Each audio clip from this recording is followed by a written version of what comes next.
Hey everybody, this is Sam and welcome back to Level 1 Pre-Production. This is going to be Lesson 10 and we're going to break down chord progressions. And the good news is you already know all of this stuff already. So let's jump on in. Okay, so over this lesson, we're going to figure out what chord progressions actually are, the chord progression process, and what are good chord progressions to know. So, the Noisemakers definition is chord progressions are a sequence of chords that provide the desired emotional effect. An example of this is going to be like a 6 minor, 4, 1, 5, or an A minor, F, C, and G. But more on that in just a second. So, let's take a look at this for a second. So, if we're looking at this 1, 5, 6, and 4, or the 6M4, we really have to understand and think back to the scale degrees, right? So the scale degrees mixed with diatonic chords, we have these numbers, right? So if we add the key signature to this, then it'll be C, G, A minor, F, okay? So the formula that we want to sort of think about is numbers plus the key signature. Those will give us the chord names. That's it. And here are some examples. Okay, so we don't even actually have to look at the edit window on this one. We can really kind of just break it down really simply.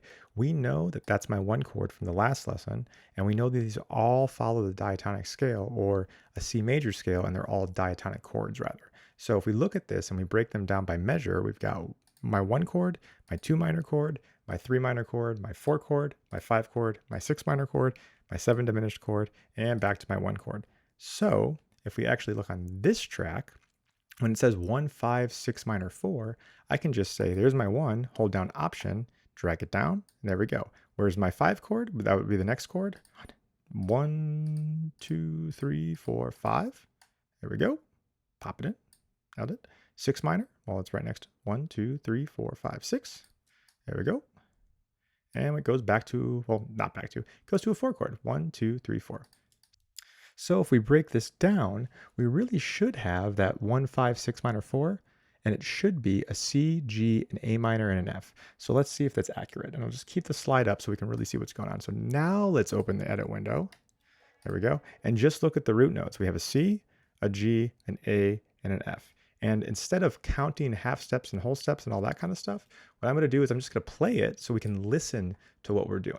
Okay. And let me pull up the piano here just so we've got a reference there as well. All right. So let's take a look.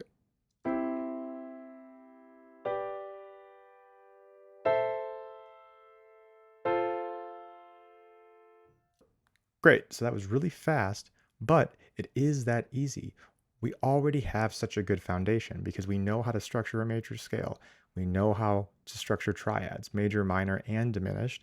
We also understand diatonic chords, right?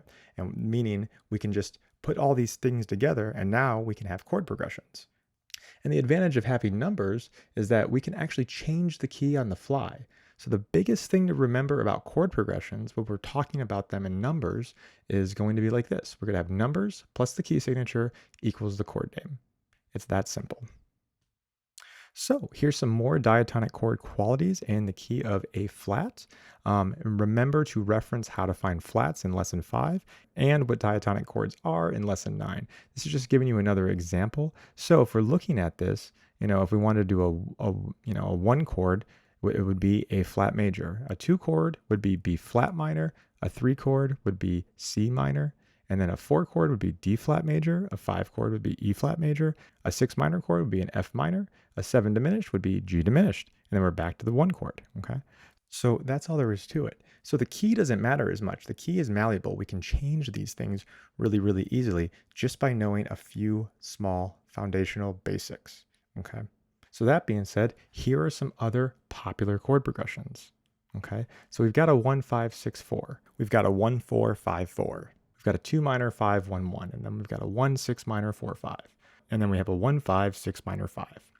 Okay, so we just have to apply the keys here. And if we go back to that original slide, we just have the numbers plus the key signature, and then that will actually give us the chord names themselves. So if we take what we learned from this lesson and this level, we already have a huge foundation to push off of. So it kind of takes the guesswork out of like, is this a good sound or do these sounds work together, right? Because we kind of know the building blocks now to a lot of this stuff. To that, you may want to ask the question, why have we only focused on the major scale up into this point?